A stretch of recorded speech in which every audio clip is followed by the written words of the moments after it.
What's up, everybody? It's your main man Bennett back here and again, and welcome to the Not Your Mama's Fantasy Football League Volume 3, the Revenge Year Week 4 Power Rankings. Let's just get right into the little intro.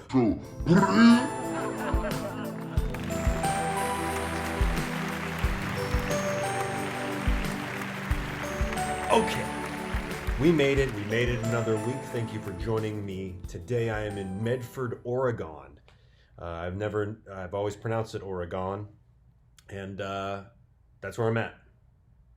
Hotel. See, I brought the Seahawk gear, jersey in the back. See? Okay.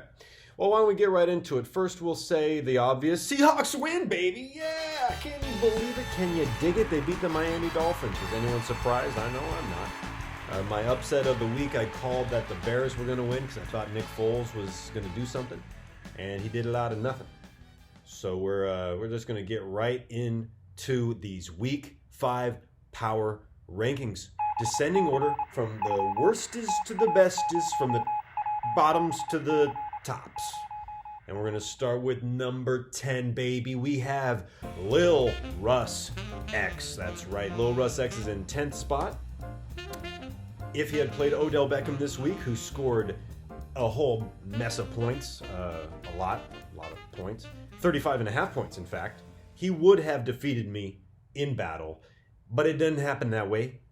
Lessons, I'm sure, have been learned. If you got Odell, you should play Odell.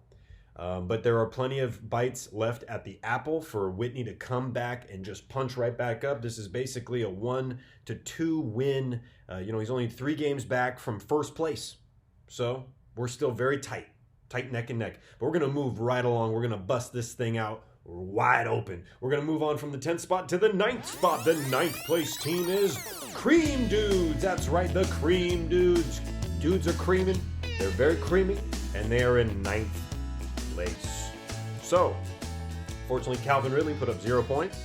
Joe Mixon put up 39, which is pretty cool. And he had a bunch of studs running backs on his bench. Kareem Hunt put up 19. Antonio Gibson put up 20. So Adam's got some tools. He's got some tools. Clink, clink. But unfortunately, they were, he got an L from the Bongtown Herbologists.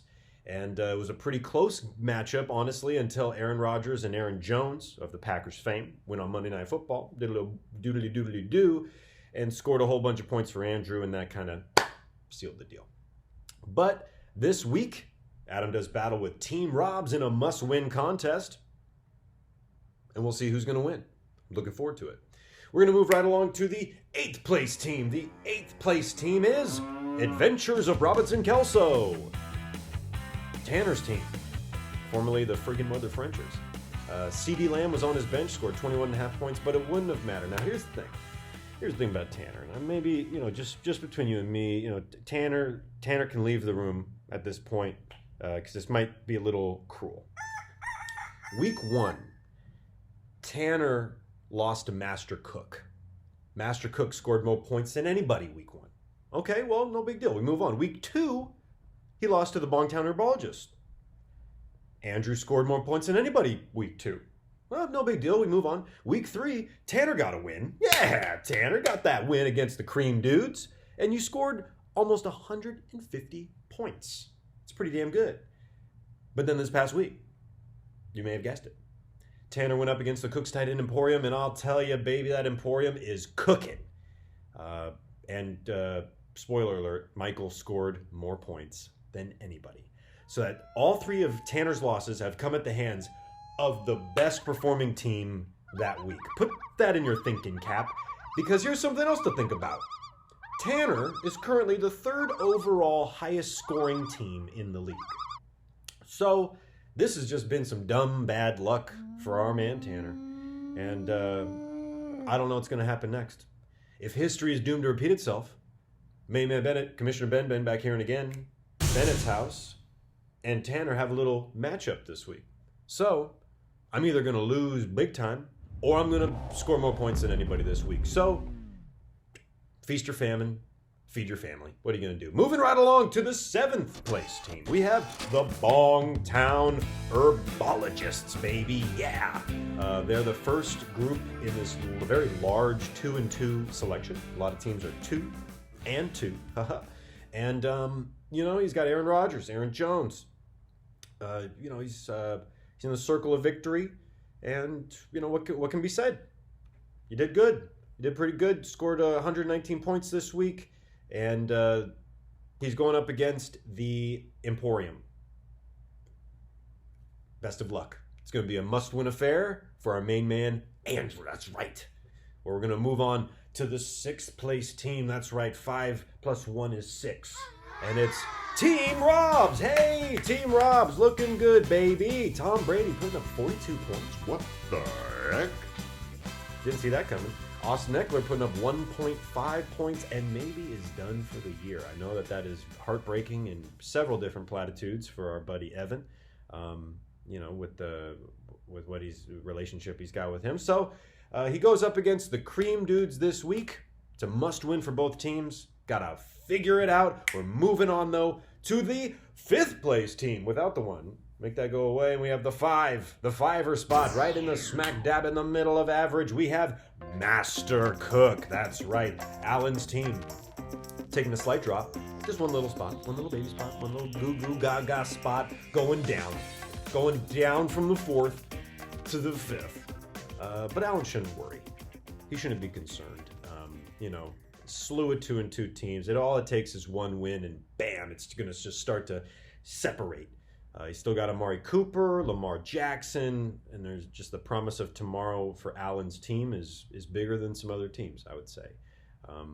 Cut to this week, he goes up against Lil Russ X, who's currently ranked at the bottom. So it's he's in desperation mode, trying to get that W. We'll see what happens. Who is going to win? We'll find out. Moving on to the 4th place team. That's right, all the way to the 4th place team. We have Bennett's house, baby. That's right. Bennett's house is here, and I'm coming back. I was in 7th place, now I'm in 4th place. Moving on up. I could have put myself a lot higher, but I didn't. I'm modest. Commissioner Ben is here to stay at the top. I'm just 2-2, like a bunch of other teams. Feels good to be average. I picked Michael Thomas with my 3rd overall pick. He's gotten me 2 points all year. He hasn't even played, and I'm still just kind of floating. I got Raheem Mostert. He got hurt. Chris Carson, high ankle sprain. I've been streaming tight ends. I have no idea what I'm doing. I have no idea what I'm doing with the tight ends. I've been streaming defenses every week. I'm playing different defense. I don't know. But I'm just doing enough. I'm just doing enough to be 2-2. So, moving right along. Hey, let's not talk about that. Let's go to the 3rd place team. This is when things are getting real. 3rd place team, we have AB Unworn Helmet. That's right, Samuel Craig Park. Let's hear it for Samuel. Samuel's maybe my favorite team in the bunch right now. I'm excited for him. He's also 2-2.